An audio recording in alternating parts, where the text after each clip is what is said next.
이진 씨 부모 살인 사건에 대해서 조금씩 하나하나 좀 내용이 나오고 있는데 일단은 누구를 만나봐라라고 문자까지 보냈는데 실제로 본인이 만났다면서요? 네, 조금 너무나 충격적인 이야기가 계속 나오고 있는데요. 예. 피의자 김 씨가 뭐 바로 도망가지 않았다라는 그런 이야기가 나왔는데 그 이야기를 더 넘어서서 지금 오히려 살해된 그 부모의 아들인 둘째 아들 이희문 씨를 예. 만났다라는 겁니다. 뭐 카카오톡 처음에 메시지가 나왔을 때는 뭐 부모 행세를 했다라는 이야기만 나왔는데 그 부모 행세, 그러니까 아들아 뭐 내가 잘 아는 성공한 누군가가 있으니 땡땡땡 씨를 만나봐라. 여기서 말하는 그 땡땡땡 씨가 피의자입니다. 자기를 그렇게 지칭하면서 예. 둘째 아들을 만나게 했다라고 하는데 그냥 이렇게 엄마인 것처럼 부모인 것처럼만 행세를 한 것이 아니라 예. 그걸 더 나아가서 실제 둘째 아들 이희문 씨를 만났다라고 이야기를 하고 있고요. 예. 여기서 이제 뭐 피의자 김 씨 같은 경우에는 뭐 사과하려고 했다 뭐 이런 식의 이야기를 하고 있는데 납득이 정말 되지 않습니다. 왜냐하면 사과하려고 그랬다? 살해한 사람, 살해를 한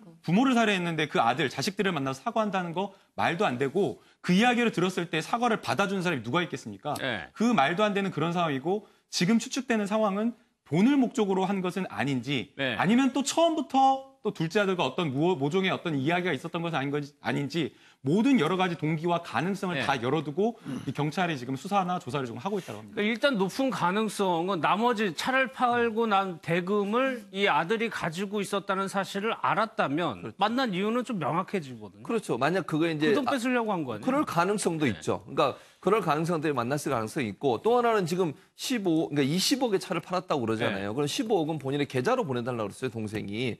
그럼 그 돈까지도 어찌 보면 어떤 형태로든 좀 뺏으려는 의도가 있지 않았나 하는 생각이 들어요. 그러니까 네. 5억은 이미 이 사람이 가져간 걸로 지금 경찰은 추정하고 있잖아요. 그렇죠. 그중에 일부를 또 그 피의자의 부모님이 또 갖다 경찰에 지금 반납을 한 상태고 그렇다고 하면 5억의 현금 이미 가져갔고 나머지 15억을 동생이 가지고 있는 것을 알고 있었을 가능성이 있고 네. 그렇다면 그 돈을 어떻게든지 뺐든지 아니면 다른 뭐 속여서 사기를 치든지 해서 본인이 가지려고 했던 의도를 보였을 가능성도 있어요. 네. 근데 그렇다 하더라도 좀 이해가 안 되는 거는 그걸 하기 위해서 본인이 범죄를 저질러 놓고 본인이 살해한 사람의 아들을 직접 만난다? 네. 이건 좀 상상하기가 어렵거든요. 그래서 다른 방법으로 만나지 않고 다른 방법으로 뭐 엄마가 돈을 보내달라고 하든지 뭐 이런 방법을 쓸 수도 있을 텐데 본인이 직접 만나서 사업 얘기만 하고 왔다고 그래요, 그것도.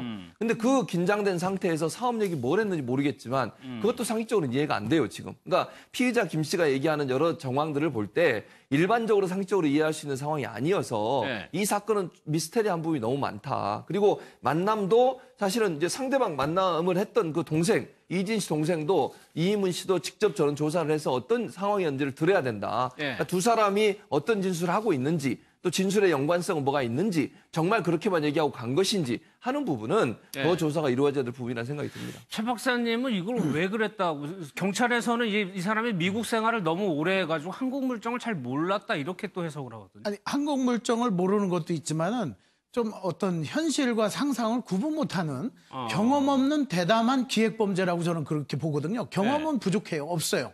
전과도 없고 뭐 그런 것도 없지만 뭐 드라마를 많이 봤든 아니면 컴퓨터의 게임에 빠졌든 대담한 범죄를 저지른 건 맞아요. 그리고 엄청나게 기획을 했고 사전에 그러면 그 슈퍼카의 매매에 대한 정보를 어디서 얻었을까가 저는 굉장히 중요한 관건이라 보고 지금 말하는 것들이 하나하나 거짓말이 지금 나타나는 게 3억 원은 중국 사람들이 중국 교포들이 가지고 갔다 했는데 예. 2억 원은 어머니가 오늘 자진 반납을 했어요. 했거든요. 예. 그리고 또 800만 원은 또 있었고 그럼 2천만 원을 받기 위해서 이런 범죄를 과연 저질렀을까? 그 예. 범죄 의도도 그렇지만 결론은 제가 보기에는 슈퍼카에 대한 정보를 알고 있었던 지금 김모 씨가 기획을 해서 예. 이 모든 것을 지금 진행했고 거기다가 더 욕심을 부리는 과정에서 실패했다. 저는 그렇게 이제 보는 거거든요. 어머니 모친이 2억 5천만 원을 오늘 경찰서로 가져왔고 이 사람은 그 돈 어디인지 모른다고 그랬는데 가족이 그냥 자발적으로 가져온 거거든요. 예, 왜냐하면 변호사 설득했을 거예요. 예. 이 돈이 진짜 있으면